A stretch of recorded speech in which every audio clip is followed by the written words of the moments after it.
রান্নাবান্নায় আপনাদের সকলকে স্বাগত জানাই। আজকে আমি আপনাদেরকে গাজরের হালুয়া করে দেখাবো। শীতের মরশুম যেহেতু শেষের দিকে, এই সময় গাজরের দাম খুবই সস্তা। গাজরের হালুয়ার রেসিপি তাই জন্য আমি আপনাদের সঙ্গে শেয়ার করছি। আশা করছি রেসিপিটা ভালো লাগবে। তো চলুন রেসিপিটা শুরু করা যাক। গাজরের হালুয়া তৈরি করার জন্য আমি এখানে সবার প্রথমে গাজরগুলোকে বেশ ভালো করে খোসা ছাড়িয়ে নিয়ে ভালো করে পরিষ্কার করে ধুয়ে নিয়েছি। তারপরে এখানে আমি গ্রেটারের সাহায্যে গ্রেট করে নিচ্ছি।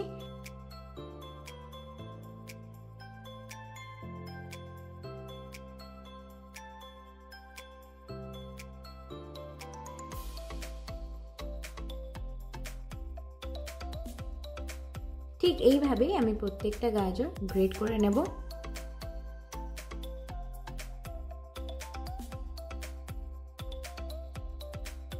গাজর এখানে আমার সম্পূর্ণভাবে গ্রেট করা হয়ে গেছে। এটা হচ্ছে সবথেকে কঠিন কাজ, গাজর গ্রেট করা। হাত ভীষণ পরিমাণে ব্যথা হয়ে যায়, কিন্তু কষ্টের ফল সবসময় মিষ্টি হয়, ঠিক সেই রকমই একটা ব্যাপার। এখানে গাজর আমার গ্রেট করে রেখে দিয়েছি। আমি একটা প্যানের মধ্যে আমি এখানে 2 টেবিল চামচ পরিমাণে ঘি নিয়ে নিচ্ছি।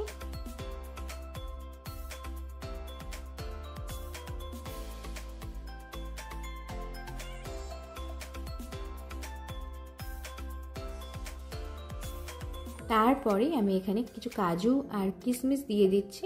একটু ভালো করে ভেজে নিচ্ছি, কাজু কিশমিশটা ভালো করে ভেজে নিচ্ছি। সব কিছু খুব সুন্দর করে আমি এখানে একটু হালকা গোল্ডেন করে ভালো করে ভেজে নেব।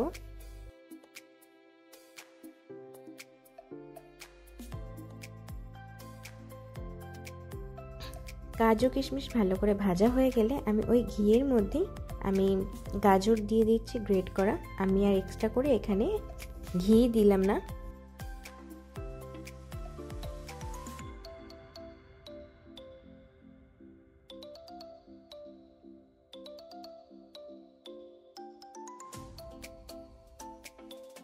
বেশ ভালো করে নেড়ে চেড়ে ভেজে নেব যতক্ষণ না গাজরের একটু রঙটা ধরে আসছে।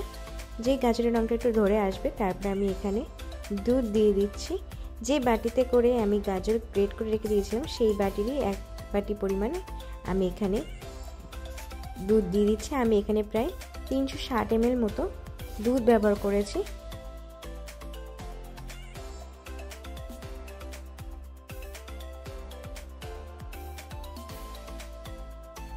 দুধটাকে দিয়ে বেশ ভালো করে গাজরের সাথে মিশিয়ে নিয়ে আমি ঢাকনা বন্ধ করে রেখে দেবো কিছুক্ষণের জন্য। বেশ গ্যাসের ফ্লেমটা আমি মিডিয়ামে দিয়ে রেখে দিয়ে গাজরের হালুয়াটা করে নিচ্ছি।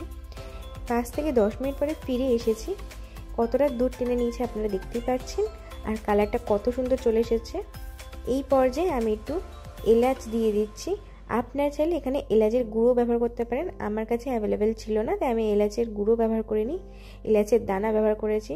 এলাচের দানা দিয়ে বেশ ভালো করে নাড়িয়ে চাড়িয়ে নিচ্ছি।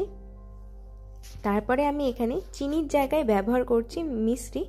আপনারা চাইলে চিনি দিতে পারেন। আপনাদের এখানে যে পরিমাণে দুধ দিয়েছেন তার থেকে হাফ পরিমাণে আপনাদের এখানে চিনি দিতে হবে। আমি এখানে 3টে মিশ্রির কিউব ইউজ করছি। আর তারপরে যে ভেজে রাখা কাজু কিশমিশগুলো ছিল সেইগুলোকে ভালো করে একটু কেটে নিয়েছি, আমি চপ করে নিয়েছি, সেইগুলো আমি এর মধ্যে দিয়ে দিচ্ছি। দিয়ে বেশ ভালো করে মিনিট 5 আমি এখানে ফুটিয়ে নিচ্ছি। এই পর্যায়ে আমি গ্যাসের ফ্লেমটা হাইতে দিয়ে দিচ্ছি, কারণ এটা যেহেতু একটু মাখা মাখা হবে সেই জন্য। আর ঠিক এই পর্যায়ে একদম দুধটা টেনে নিয়েছে, দেখতেই পাচ্ছেন একদম দুধটা টেনে নিয়েছে, একটু দুধ নেই। ঠিক এইরকম পর্যায়ে আমি গ্যাস বন্ধ করে দেবো। আমাদের গাজরের হালুয়া আমি এখানে পরিবেশন করে দিয়েছি।